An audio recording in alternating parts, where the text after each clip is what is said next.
Bonjour David. Bonjour Youssef Srakavner. Alors la suite, Oui, on est impatient, c'est trop merveilleux d'apprendre tout à fait. pour remettre les pendules à l'heure de la Géoula, Tout vraiment. à fait. En Faut fait, dresser tout. Hein. il est en train de faire l'historique de l'erreur de l'humain qui en est arrivé à... Donc dans un premier temps, comme on l'a dit dans les précédents chapitres, que donc dans un premier temps, ils ont cru que c'était... ils croyaient en Dieu essentiellement, mais en croyant que Dieu avait demandé qu'on aille à servir ceux qui l'honorent, donc les astres qui l'honorent. Mais là, dans la règle numéro 5, il va nous dire que le temps est passé et des faux prophètes, après ces premiers qui ont fait ça, qui se sont trompés, qu'ils ont eu des illusions trompées. Il y en a d'autres qui se sont levés, qu'on appelle les faux prophètes, et qui ont dit que Dieu leur a ordonné de servir tel astre ou telle étoile. Ah là, on est rentré dans la folie là. Tout dans le mensonge, oui. dans le... Ouais. Et donc, ils ont commencé à servir tel et tel astre. Ils lui ont offert des libations, donc des sacrifices, des offrandes. Ils ont construit des palais, ils ont créé des formes, des idoles, pour pouvoir se prosterner devant lui, hommes, femmes et enfants. Et que cette forme, cette idole qui s'est créée de par sa propre initiative, elle lui ferait savoir qu'il faut prendre telle forme, que dans sa prophétie, c'est cette forme qu'il faut lui donner.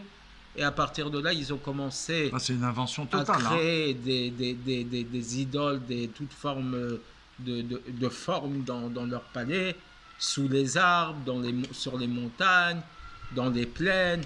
Ils se prosternent, ils se rassemblent, ils se prosternent et ils disent à tout le peuple que cette forme a la capacité de faire du bien ou du mal selon le service qu'on va lui donner, et qu'il faut en venir à la servir et à la craindre.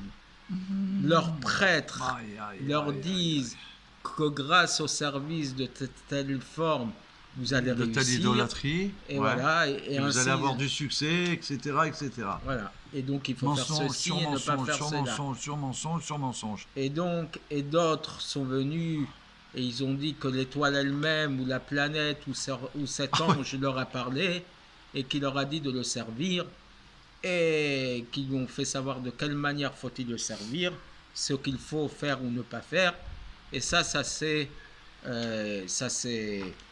propagé dans tout le monde, de servir les différentes formes en leur apportant des sacrifices ou en se prosternant devant eux.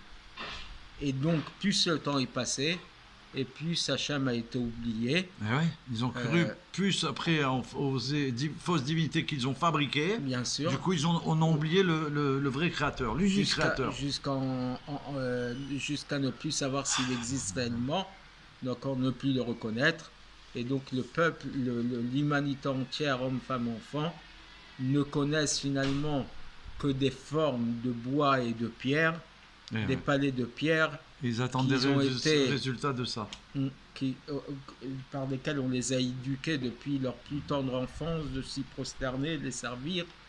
Et même les sages de parmi eux, comme leurs prêtres, ils s'illusionnent qu'il n'y a d'autre Dieu que les étoiles, les planètes, et donc en oublier complètement l'existence de Dieu. Et donc finalement, le maître du monde, il n'y avait plus aucune personne qui le reconnaît et le connaisse et le reconnaisse. Il n'y a que quelques êtres dans le monde, comme Hanor, Methuselah, Noach, tous ceux qui ont été sauvés en fait. Voilà. Et c'est eux qui nous ont permis d'avancer jusqu'à que le pilier du monde est né. Attention. Qui s'appelle Abraham l'Hébreu. À la 20e génération. Voilà. Donc voilà, pendant 10 générations. Noach à la 10e et Adam à la... Donc ça, là, c'est l'existence des premiers êtres du monde, des premières générations. Et finalement, il va arriver Abraham, et la suite, on va l'avoir grâce à Abraham. Très prochainement. Merci beaucoup. On a avancé à un pas de géant.